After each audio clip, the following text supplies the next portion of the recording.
If you can highlight this aspect, whoever gullible builder, developers or purchasers there, they can go to those guidance centers and take information whether it has been approved by HMDA or GHMC or RERA, and at least some kind of control can come with that particular.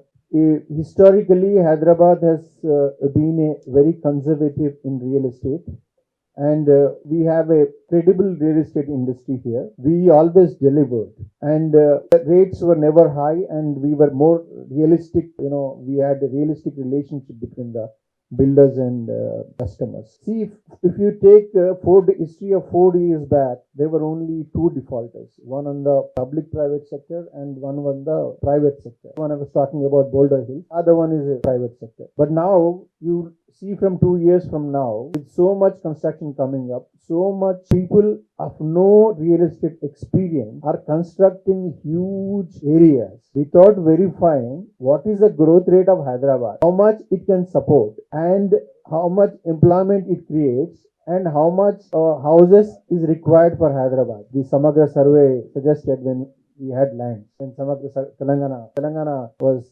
achieved. Without going into that, people are constructing. This is one aspect. The second aspect is unhealthy practices as described by people, our presidents. I'll not go into UDS and pre-launches. It's been beautifully described by all the presidents. But I'll go into unhealthy practices in violation of development zones, especially environmentally sensitive areas. This aspect I would like you to highlight it for organized development of Hyderabad. I've seen a lot of construction activity coming up in 111 and other conservation zones of HMDA area, especially plotted development, which is detrimental to the environment of overall planning, which will result in imbalance growth in Hyderabad. Imbalance because every plan has parameters. How much residential zone should be there, how much commercial zone should be there, how much conservation zone should be there.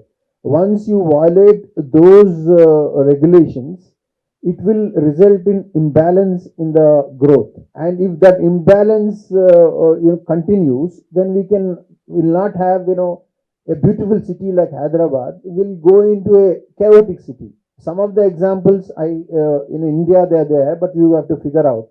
Like, lack of planning, Hyderabad, Bangalore and Delhi is suffering. So, but we have examples. We can beat them by proper implementation of development zones.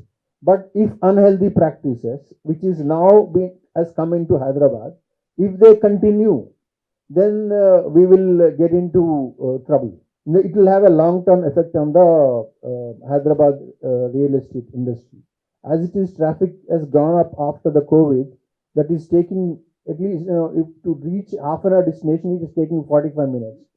To have an overall view, this environment protection becomes very important. We've been mulling about this press conference past 6 to 8 months. We wanted to tell you that, we are really concerned about these implications of pre-sales and UDS. I thank the host organization for coming out with this meeting, and, I request you to highlight this and take it to the people so that they won't suffer in the future. Thank you so much.